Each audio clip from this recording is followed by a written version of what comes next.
Alright, so I'm going to do a little bit of a how-to video for carving.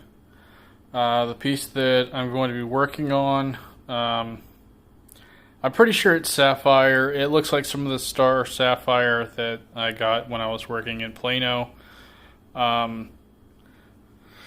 This is the piece of it right here, and the way that you can tell is when you take a look at it, it has a little bit of a shimmer to it where the light catches it just right. I'll see if I can get it to shine through on the video. I might need to get a flashlight so that I can show you all exactly where it's at. Oh, wait, there it is, almost. A little bit of shimmer right there on the right. It'll become a lot more evident once I have this thing carved up. So this is probably going to be a black sapphire. There is some veining that's going on. Oh wait, there it goes.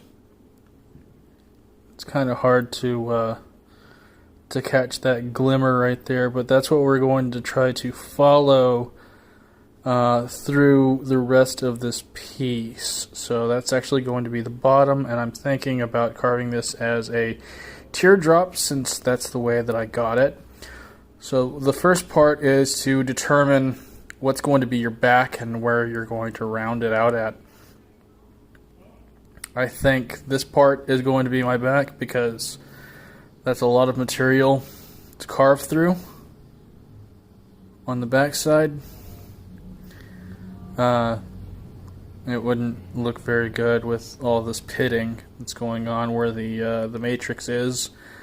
Even though this side is a little bit more detailed than this side is, but I think this side has a little bit more color, even though it's less detailed for when this is actually rounded into that dog's tooth /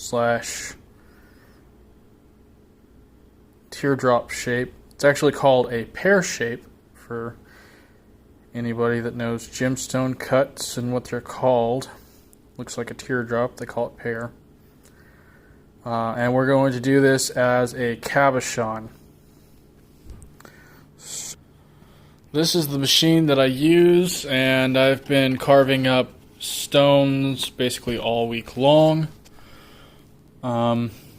I got this one right here, which is a smoky quartz. It looks green because of the dop wax that's on the underside of it. It actually has a slight blue tint to it, which you can't see because of the dop wax on the back side, but it is included on the inside. It's got some cracking going on that are you can actually see down into there, but I was trying to carve this one to be cat's eye with the way that the inclusions are on the inside of the stone. I carved up this one. I still have to polish it. I'm being very, very delicate with this one because there are there's a fracture that goes all the way through the stone, and this is Mexican fire opal, by the way. This one does have a little bit of color play going on. It's kind of difficult to keep the camera focused to be able to show where the color play is. You can kind of see it a little bit right here. I still need to take this one to a higher grit before all the rest of the color will actually come out on it. And then I've got this guy, which I made some other TikTok videos about. And this one does actually have quite a bit of color play to it. It's ghostly though, so it's not super defined, but you can see it. There's a little bit that's up in here, some that's down over in this side. Where's the camera show up better with that color play, but this one right here needs to be taken to 1200 and then taken to 14,000, and I think most of these opals I'm actually going to take to 250,000 grit, which we use diamond paste for that. This is another opal. I got it in the same come on, you. I got it in the same bag at this little place down in Dallas. Actually, it's technically, I think it's considered Richardson, off of 635 and I-75. And it's called the Rock Barrel. It's behind the Texas Instruments building. So this is Mexican Fire Opal. Those other two that I showed you are also Mexican Fire Opal. This one is also Mexican Fire Opal. And if I can get the camera to focus.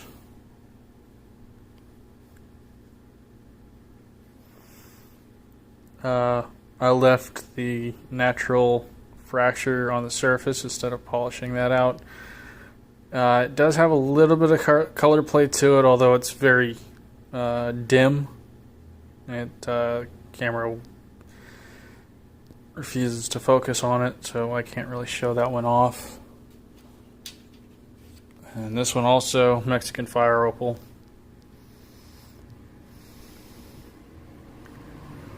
And I haven't carved this one and polished this one enough for me to see if it has any color play on the inside of it, although it is quite fractured and it has broke on me a couple of times while working on it because it's fractured in several places on the inside of its stone.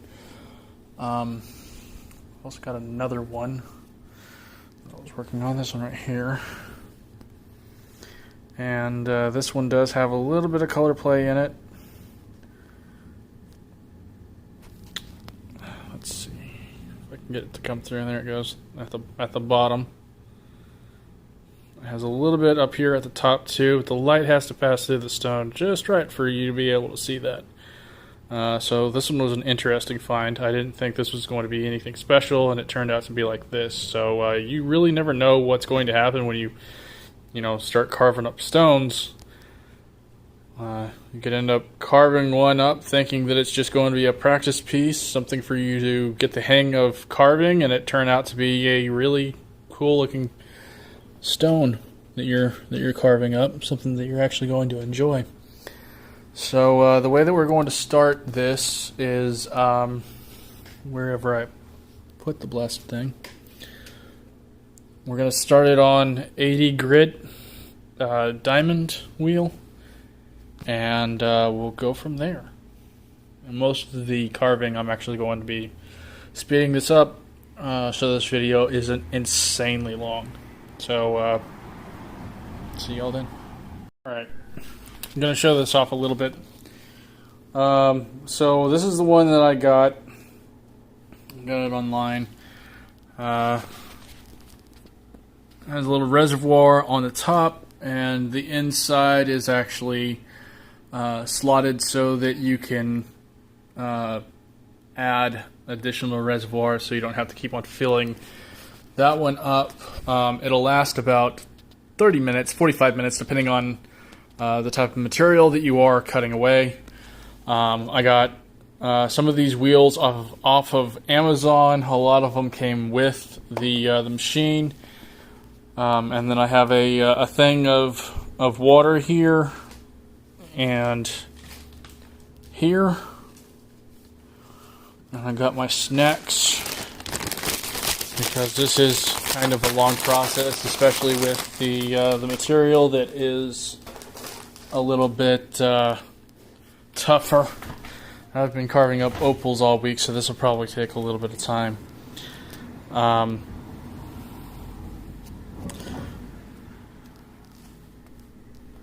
So we kick it on, and for the initial carving there is a variable speed switch on the back, turns it on and off, and I usually stick it at about 3 to 4 when I'm doing the initial carve, and then we turn on our water.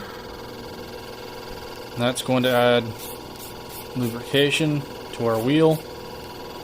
And I wouldn't recommend keeping your finger down on there for too long, because you will easily take off fingernails. And then it sucks for like 2 weeks. That's going to be our top. That's going to be our bottom. And we're going to shape this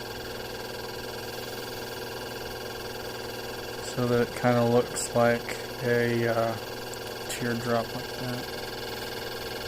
And by the way, that's why I keep my fingernails long, so that I can touch the wheel without really worrying about anything.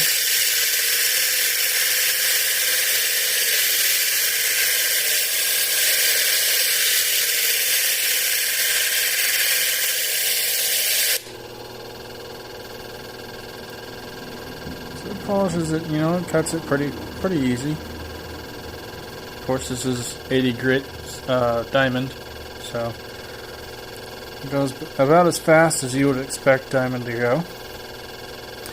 And a lot of people, when they're doing this, they trace the pattern that they want to keep on the piece. I do it by sight, so I'm going to be taking this up along that side and try to get it even on this side, and then anything that I need to remove past that,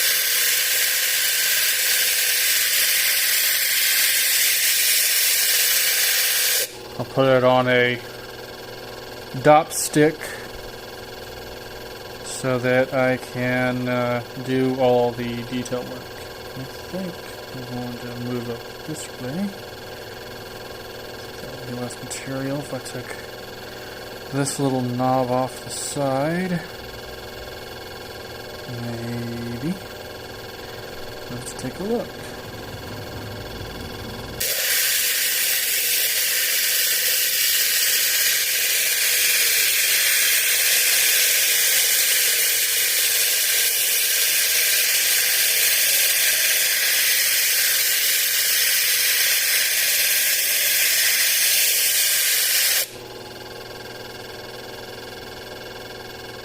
Yeah, it's starting to look the way that I want it to look. We'll get rid of that little part that's missing so that we can get this stone exactly the way that we want it.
Alright, so we got to our basic shape. What we're going to do right now is I'm going to add it onto a dop stick. And we're going to carve the cabochon, which is the dome over the top of it. Clean up the top a little bit, and then get the girdle situated all the way around so that when this piece gets set, the metal will have somewhere to go to hold this in place. Alright, so I have it mounted onto the dop stick, and we use dop wax for that. And the dop wax comes in sticks that I mean, obviously this is a tiny one that I've got left. I need to get some more, but they usually are about 4 to 6 inches long and quarter of an inch square. Its melting temperature is around 270 something. So you actually do need to have a flame, whether it's a torch like that or a stick, which is what I used, and I put paraffin wax on it so that I could use it almost like a candle wick. And what you do is you take that wax and you put a little bit onto your stick, and then you heat up your stone and you put a little bit onto your stone, and then, and this is why I didn't show this process, because I needed both hands to do this. After you've gotten your stone heated up and you got your wax on there, you heat up both sides of the wax and you press it down on top of it, and it gives you a secure hold. Now, the only stones that you wouldn't do this process with would be your stones that are affected by heat. Sapphire is not one of those, so you can get away with it. Quartz is another one that's not one of those. Your stuff like your Mexican fire opals, those over there, any of the other opals that you would be carving on, you don't want to do this process. What you would actually use is a little tube. I had one over here. I don't know what happened to it. Oh, there it is. A little tube of super glue. And you can see on the back of this one. And you super glue it to your stick so that you can work on your piece without having to worry about any heat damaging your stone, because opals have inclusions of gas and liquid on the inside, and that's what gives it their fire. But again, for this, you don't have to worry about that. Sapphires can handle a lot of heat. So what we're going to do is we're going to carve at an angle about 45 to between 40 and 55 degrees. We'll just go with that because I'm eyeballing this. I'm going to be trying to get rid of that little recess. That one right there is going to be the lowest that's going to be coming off. I'm trying to leave a 2 millimeter bezel going around the bottom. That part's not going to matter. It's going to be covered up with silver or gold or whatever I decide to put there. That one won't matter again because it's going to be covered by the metal. And one of the nice things about being a jeweler, learning how to set stones and stuff like that before you learn how to cut stones, is that you know where the cuts need to go so that you can push the metal over it when it comes time to actually turn this into a functional piece. So I will be doing other classes for that. You can come to my shop and I can teach you personally. I'm located in Salina, Texas. I will post up a link to my information where you can find how to get in touch with me for taking classes, whether you want to do it online or come here and use my tools. I have a lot of them. You don't have to worry about going out and buying. This machine right here will cost you about $600. But yeah, so that's the general idea. You can also check out my stuff that's over on TikTok. This isn't the only trade that I do. I also do metalsmithing, whether it's silver, gold, platinum, or even steel. So we're going to get into this, and it's going to be a bit of a sped up video for you guys to take a look at as I carve this piece and turn it into a nice cabochon.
So we have a basic shape down, and actually this is turning into more of a cat's eye than a star point, but that's okay. It'll still look cool. We've got that nice bright flash right there that's going to continue throughout the entire stone as it's being carved. So what we're going to do is we're going to take this wheel off and we're going to switch down over to our 180. So the way that you do this is by descending in basically double the amount in grit until you get it to its final polish, which right now my final polish that I have is 14,000 grit, and it is diamond paste on a felt wheel. So there's that one. And actually I could potentially go to 240 right now if I wanted to. But at this point, I think it would be better just to stick with the 180. And we're going to do the same thing. So we polish over it, and we grind down the material. And we're going to try to get rid of any deep scratches that our 80 grit wheel has created. Make sure that we've got enough water so we don't run out for this pass.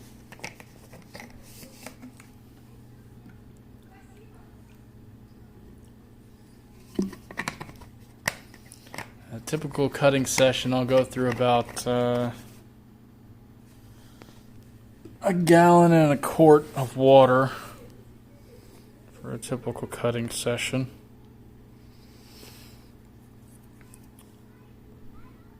I'll show you a little bit on this one. I'm going to increase the speed from level 3 about 3.5. And get the wheel all nice and wet.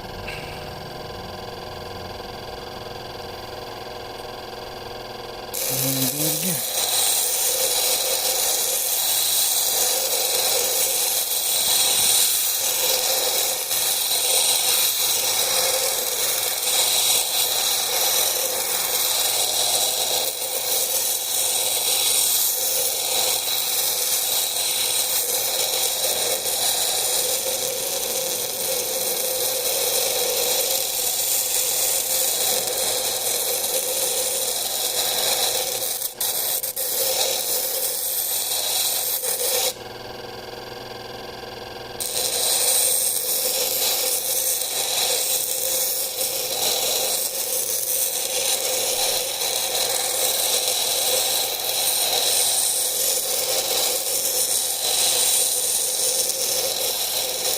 The best way to determine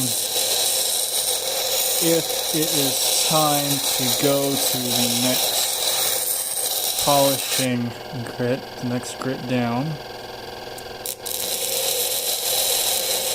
is to take the stone off the wheel, dry it off, and use a magnifying glass, jeweler's loop, something that you can use to get down and really close to the surface of the stone.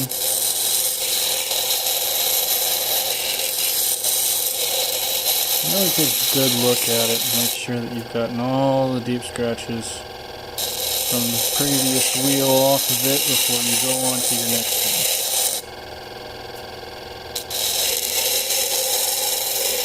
Don't worry about if your lines go too high up on here, that's easily taken down.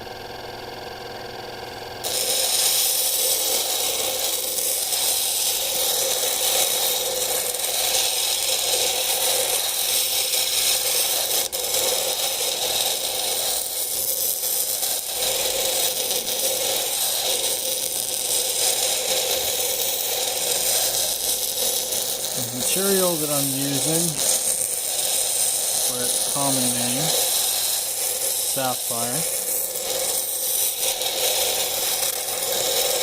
By its scientific name is corundum.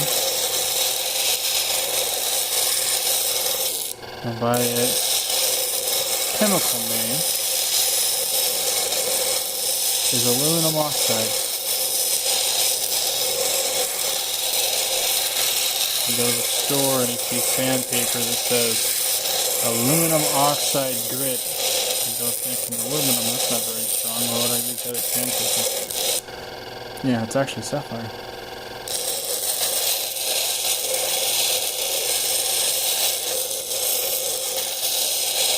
And you can use sandpaper to carve stone, carve metal. It's not nearly as quick as doing it this way. There we go, we're starting to get some of that shine to come out.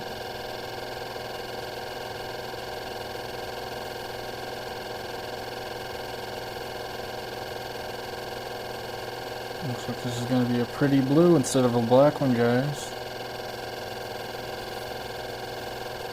Take a look at it. Still got some pretty deep grooves that are on there. That's okay. Those will come out in the next wheel. We've gotten most of the rough edges off. That little imperfection is almost gone, so we're gonna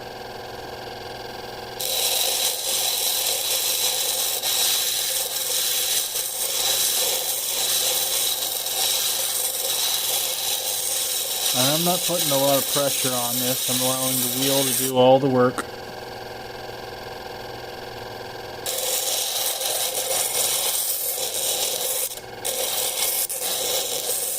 I'm just guiding the stone where it needs to go for doing the cutting.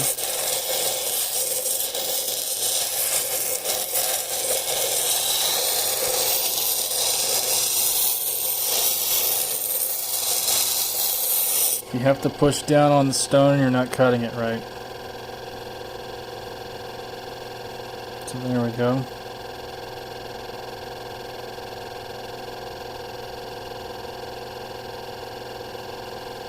Bit of a bluish green tint to it. This is going to be beautiful when it's all polished up. Alright, so the wheel that I've got on there right now is the brown one, which is 325.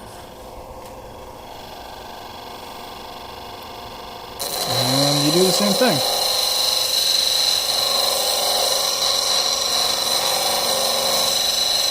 Usually while I'm doing this, got an anime playing or over on TikTok watching a live stream. I've been in DJ Deuce's live stream while doing this. I've been in Xander's Mama's live stream while doing this. I've been in Kashu's live stream while doing this. It's a long process, guys. I actually started making this video about an hour and a half ago. I know it doesn't look like it. I've got footage set up. But it is definitely worth it.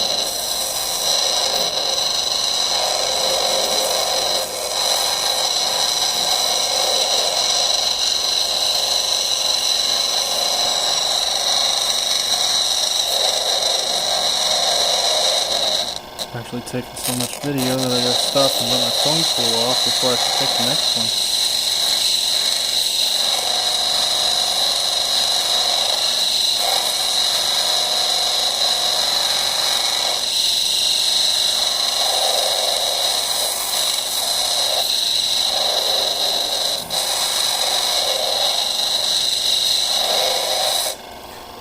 So sometimes when I'm holding it like this, stick gets stuck right there on the side. I'll go up here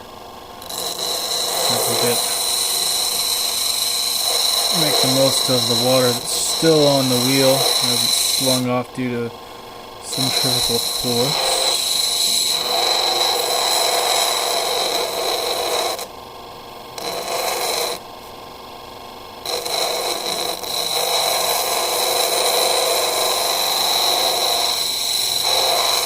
And you really won't start noticing defined polishing until you hit about 600. You'll start noticing defined polishing. The stone starts looking clearer from your polishing. You really start noticing some real beauty come out of the stone when you hit the 1200 mark.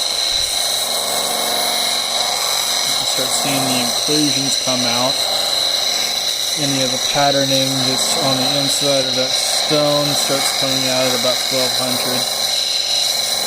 And typically I'll take it up from 1200 to 1500 to 2000 and then 2500 before I jump up to the 14,000 grit. Now you don't have to, absolutely. It just helps you get a finer polish if you go up those steps. Especially with your softer stones, you kind of want to do that because any of the stuff that you may have missed on the previous polishing wheel will be caught by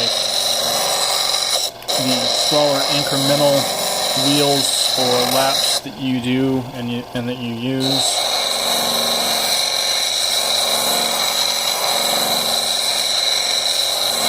This system came with the 180 grit wheel, came with this 325 grit wheel, and it came with the rest of those down there. And for most of your stones, that's all you really need. I mean, this is not a very expensive machine by any extent of looking at these machines. A cabbing machine that uses barrels will cost you about $1,200, no matter the size that you get. You can build your own, and I halfway considered building my own. But I decided against it. This one was not the full price.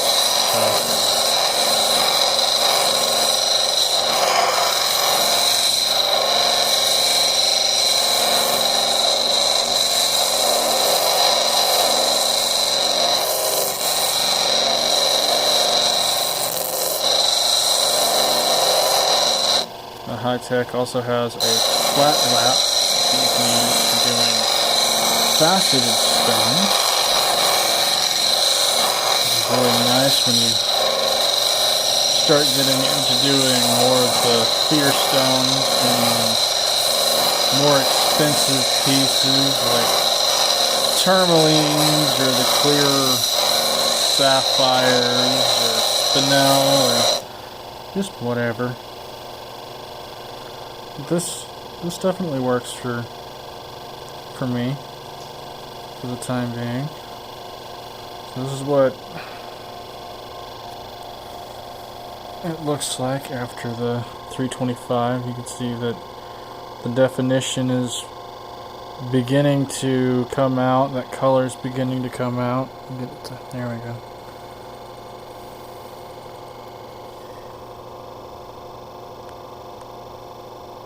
Remember, kid, it's hard to photograph jewelry with technology. So it's beginning to come out. My sides are looking pretty good. I need to clean up a little bit on that one. This side's looking just fine. And that back side, once I knock it off the top wax, I'll be doing the back side of it. So it won't be that big of a deal. So it looks like it's ready to go to the 600 grit. We'll get that put on in a second. Alright, so we got the 600 grit, which is the red one, on there. 600 grit. That's what it looks like after the brown one. There we go.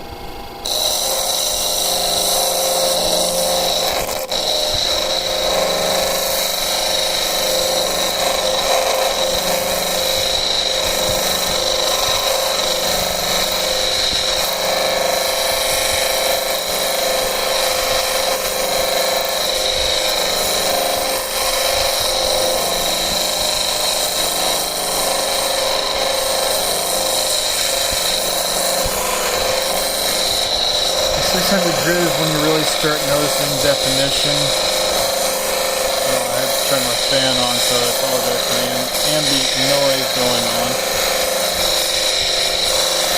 But mosquitoes are out in droves, and the fan keeps them off of me for the most part.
When I turned the wheel up to almost 5, almost the start of 5 for this one.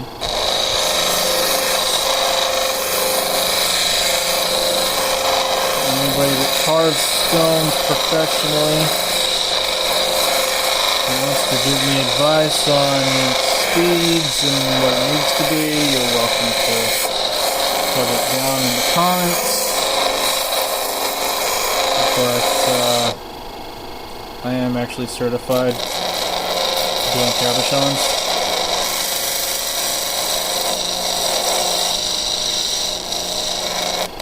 I got my certification up at Paris Junior College in Paris, Texas, at the Texas Institute for Jewelry Technologies, or TIGT for short. I also got my advanced certification there. I took supplementary classes for fabrication, casting, and business design.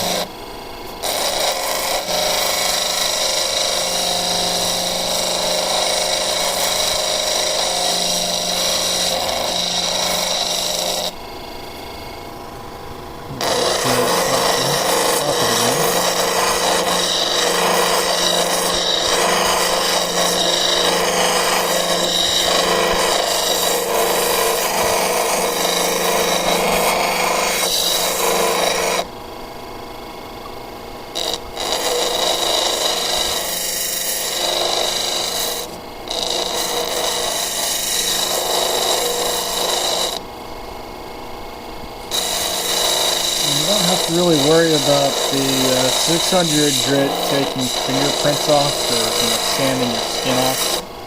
That won't happen. As long as you keep your fingernails relatively long, you won't have to really worry about polishing off fingernails. That's why you'll see me with elongated fingernails, because I end up polishing them off if I don't have them. All the 600 grit is really doing is it's taking any of those edges that might still be on and it's removing them so we can get a nice, smooth, rounded surface to accent that shimmer that's on the inside of the stone.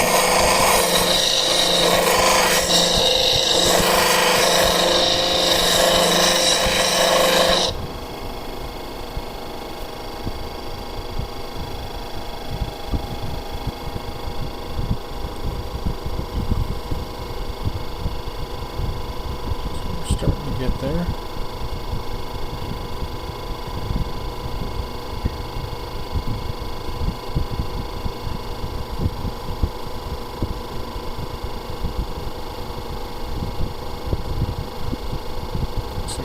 Do a little bit on the top.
There we go, that's looking better.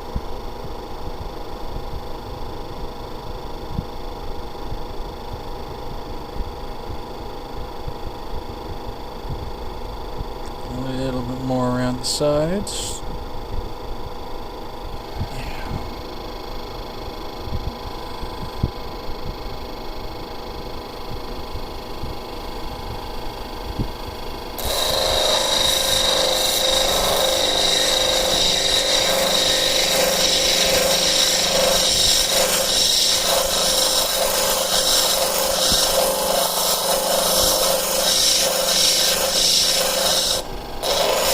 And again, I'm not pushing very hard on that. Slight pressure.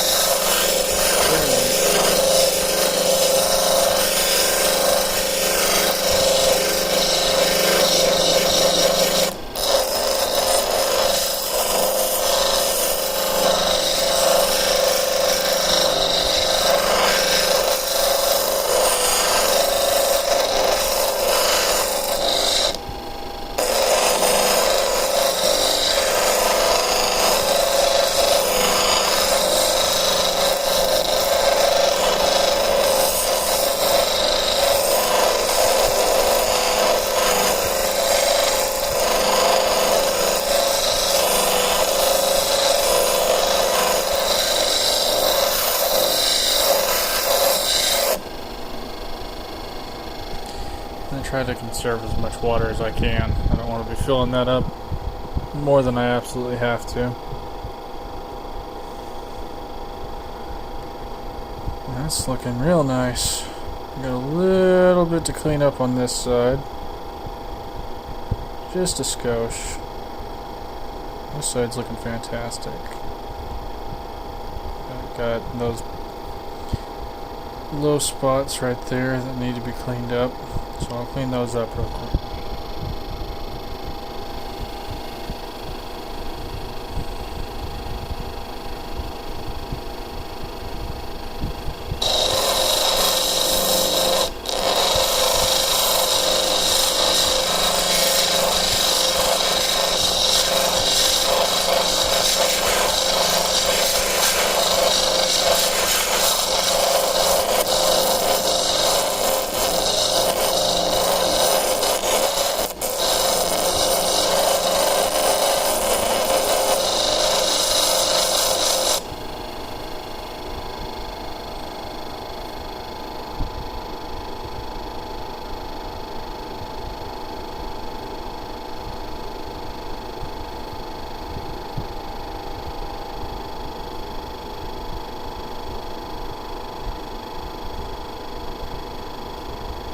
real close. And this is what you do. Usually I have a loop that I'm using for this part to look and make sure that my angles are right.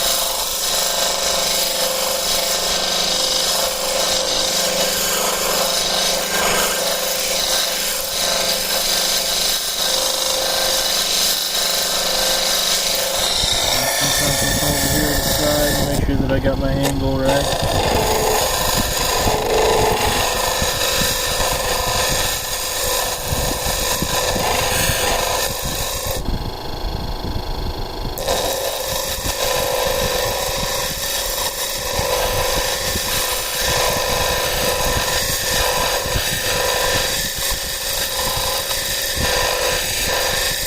You can see down the stone like to get the angle.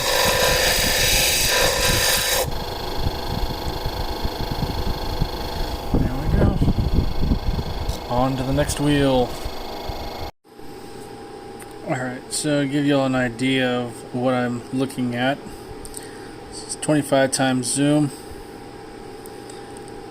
And I'm looking at the stone. You can see all the scratches that are on it are from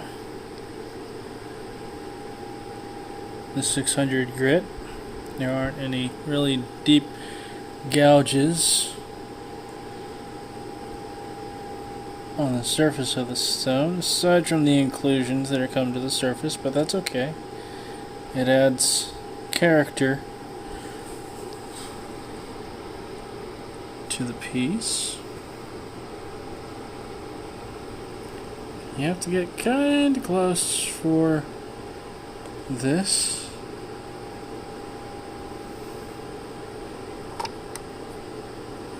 Unfortunately, I don't have the right kind of lighting to do this, but there's what's causing the cat's eye look. It's layered. Looks like it has a little bit of red that's in there as well. So that's the actual size of it. This is what I was using.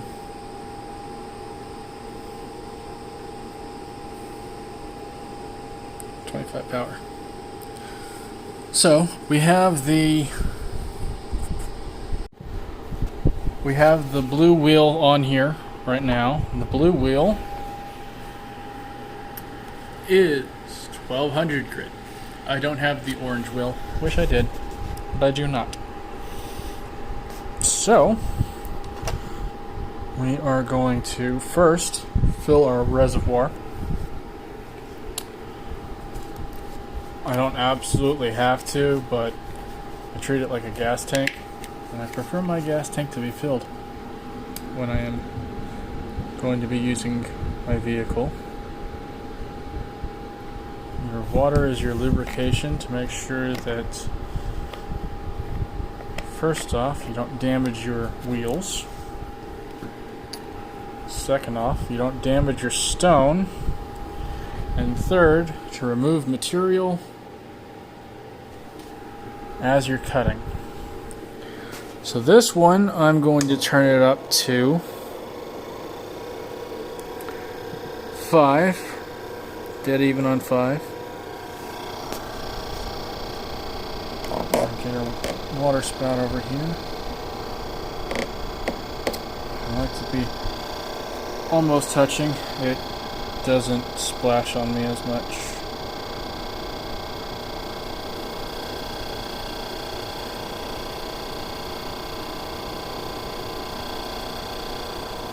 Nice rate of flow.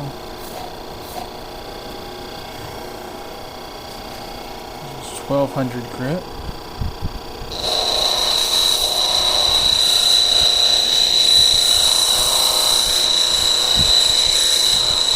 As we go up on the grit, as it becomes finer and finer grit, it's going to take a little bit longer to go through and polish everything on your stone. So with the first side of things, when you're using the 80 grit, total time that it actually took to cut was about 3 minutes, but I fast forwarded it down to a minute with time lapse. So this video wouldn't be too long, and I'll probably do the same thing with the vast majority of this one and with the final polish, especially the final polish, because it's going to take a while.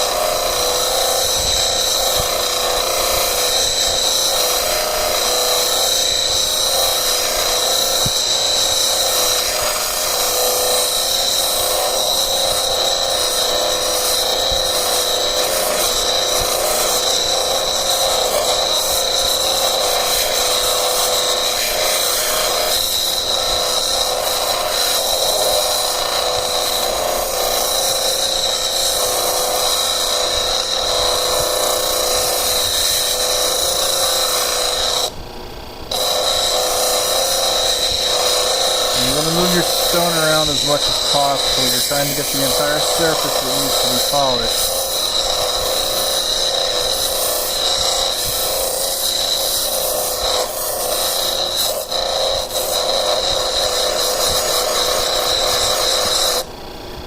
I honestly don't know if doing this right here polishes it any faster. Probably doesn't, to be honest with you. But it makes me feel like I'm accomplishing more.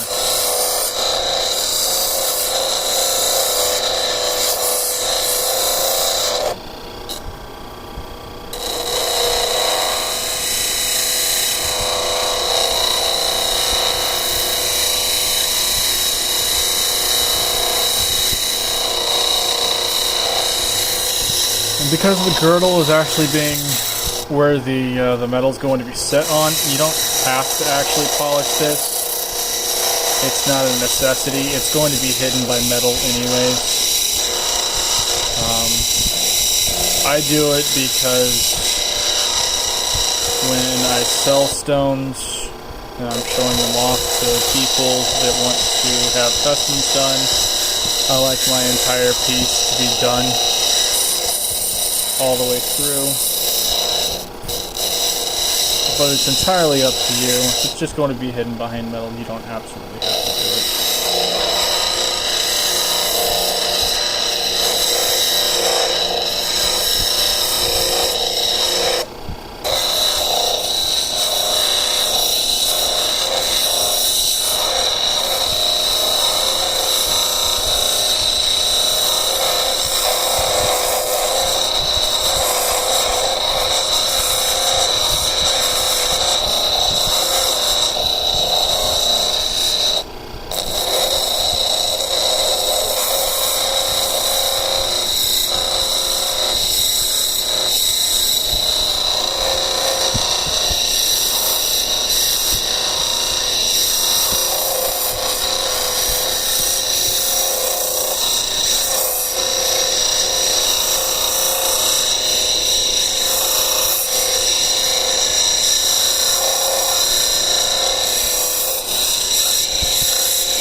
Alright guys, enjoy the time lapse.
Alright, so I added just a little bit more of the 14,000 diamond grit. It comes in little tubes like that, and then you add it onto felt wheels.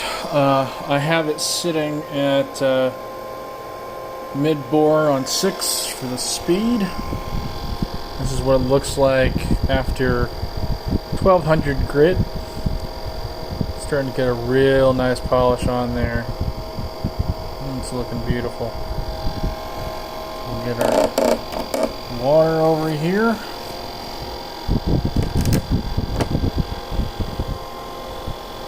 Adjust my knee because it is still hurting me. And I'm going to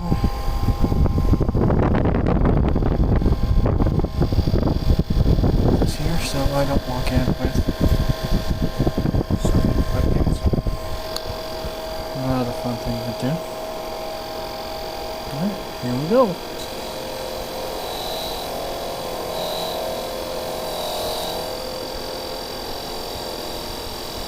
I'll probably time lapse this too, but I thought I'd give you guys what it looks like when you're doing the final polish. You just kind of go slow and go back and forth over the same areas that you did before. And doing this, honestly, it kind of requires a little bit of patience, but it is definitely worth it to see the end result. So I'm going to switch over to doing the time lapse and watch time lapse, and then I will show you the end result of this piece. This sapphire that is partially cat's eye. I didn't have enough space to really do a proper cut on it without making it super tiny.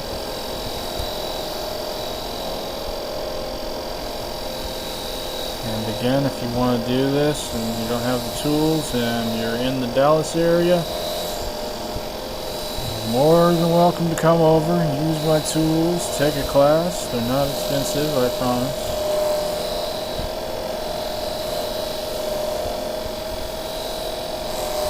Here's the time lapse.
Alrighty.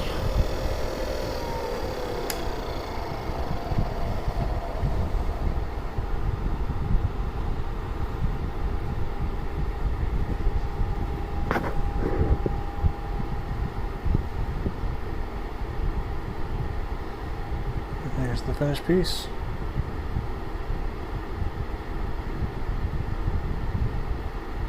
Cat's eye sapphire.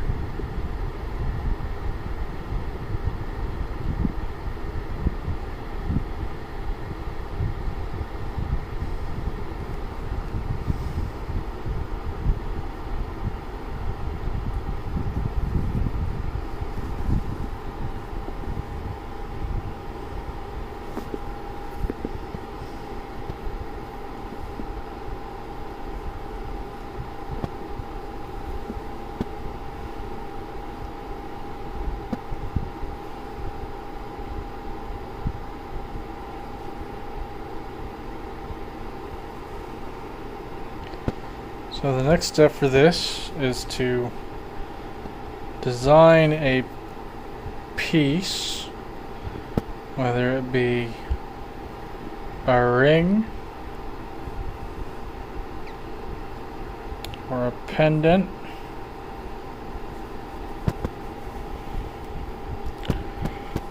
or even the center to a crown around this. But that is how you carve gemstones. All of them are the same. Some of them take longer, some of them take shorter. But that's the general premise. Start to finish. Hope you guys enjoyed it. Drop a comment below if you'd like to see other ones. I do have a bunch of stones that I'm working on right there. I got more stones back there. I got more stones up there. More stones in there. More stones in there. A bunch of them over there. There's a big old slab of labradorite underneath my desk. And then I've got about 500 kilos of other stones upstairs that need to be sorted and listed for cutting, prepped for cutting. There will also be things that will be carved up, can be carved up.